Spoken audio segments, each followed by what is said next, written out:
can be affiliated with Life Choices Center. When they come to those classes or do the mentoring program, we do what we call Earn to Learn.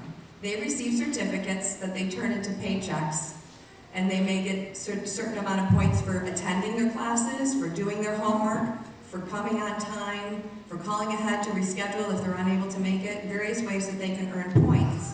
And those points are turned into something like a paycheck. They use that in our baby store. Right on site, both in Owego and Binghamton, we have a store that has clothing, baby equipment such as strollers, car seats, formula, diapers. So they're not getting handouts, they're actually earning those points in order to be able to purchase those items in our store. The other part of our Smart Choices is when a woman finds herself pregnant, she has 3 choices. She can choose to parent, she can choose an adoption plan, or she can choose abortion.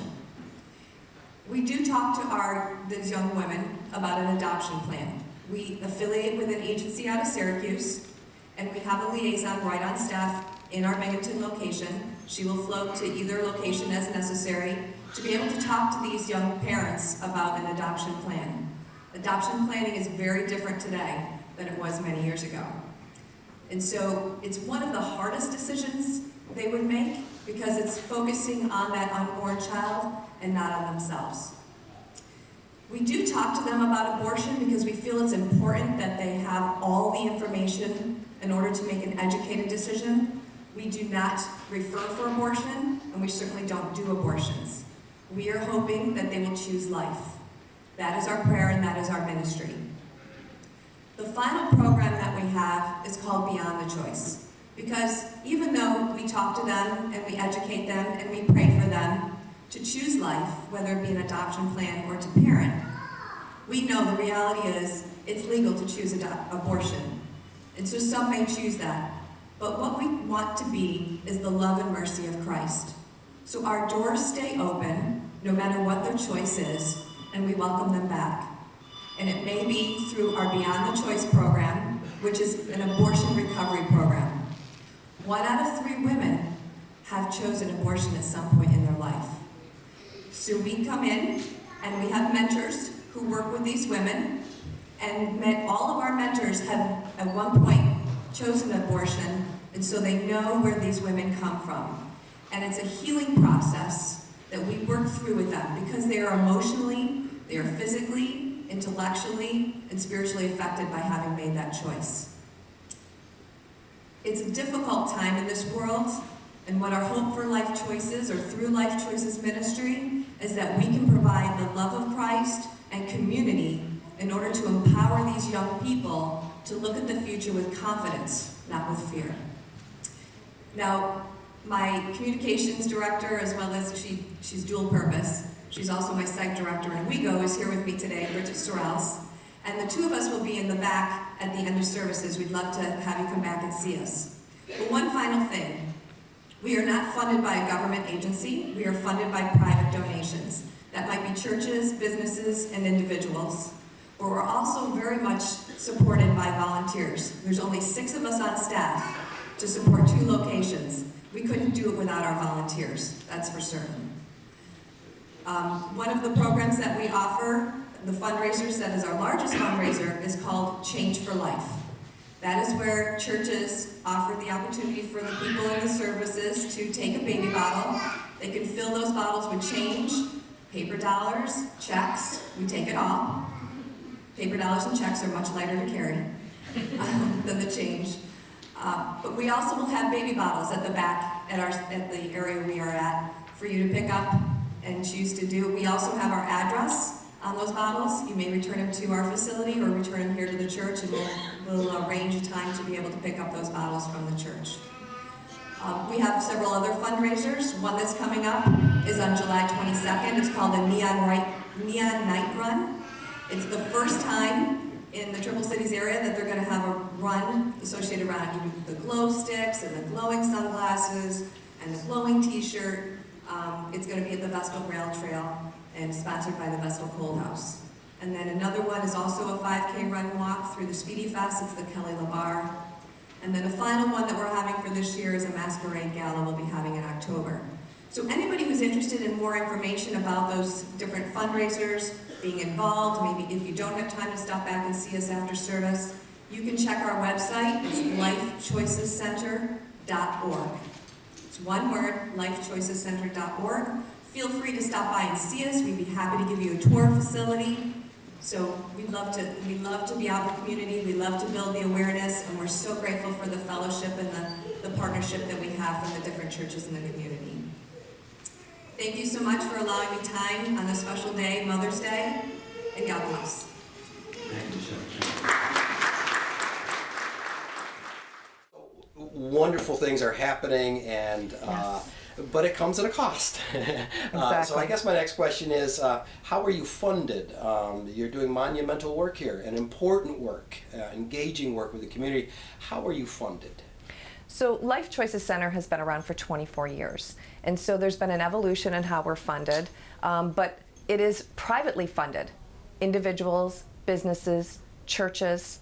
We're also supported through volunteers.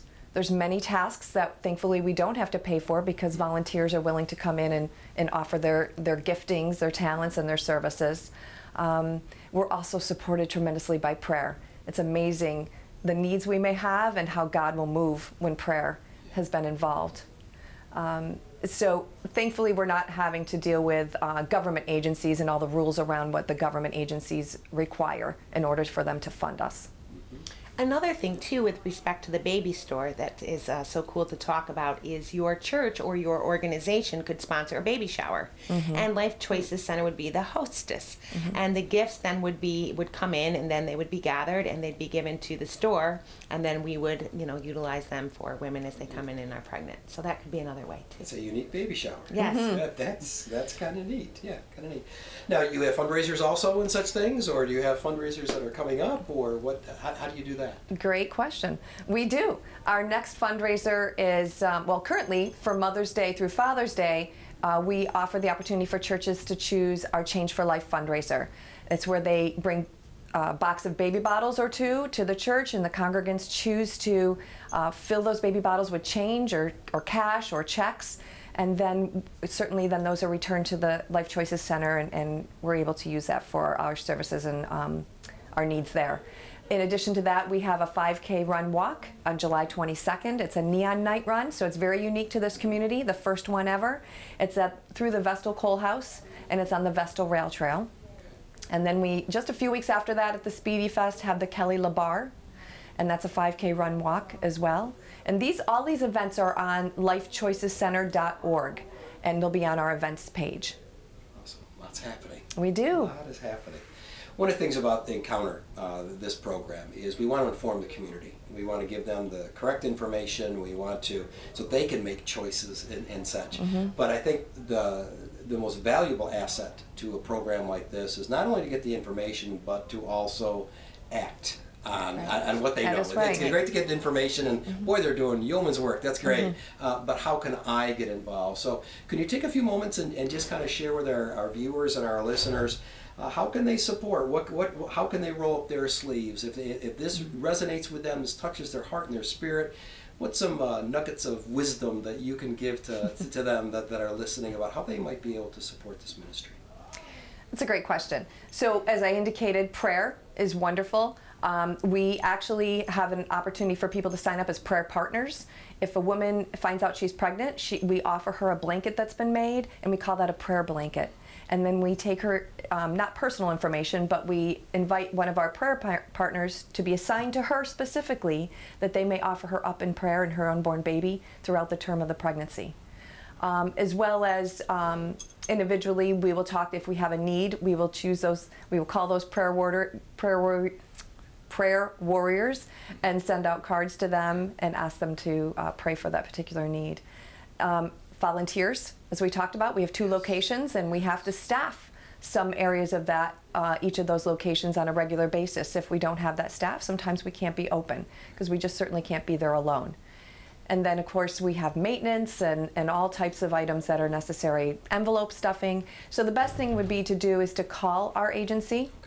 Our phone number is 607-205-8506. That's our Binghamton location. Our Owego location is 607-358-5599. And of course, you can text either of those locations as well as call in on the regular line. And then our website is lifechoicescenter.org. So it's lifechoicescenter, one word, .org. Wonderful. Or you could stop into the office and go. get a Good little point. tour. You could meet some of us and get a picture of it hands-on. Again, we have the 2 locations serving Broome County in the city of Binghamton at 93 Oak Street, and in Tioga County in the town of Owego at 6 McMaster Street. Awesome. So feel free to stop in also. Awesome. That's right. Fairlene and Michelle, thank you. Thank you. This has been so very informative, you. and I know it's going to touch the hearts of many of our listeners and many of our viewers, and we do pray for the work that you're doing. It's important, vital, authentic, relevant work, and I thank you for taking the time to be with us today. So thank you so very much. Thank you. And on behalf of the Broome County Council of Churches and the Encounter Program, again, I'm Mark Kimpland, the pastor at the Endwell United Methodist Church. Have a blessed day and a blessed week, and may God bless you.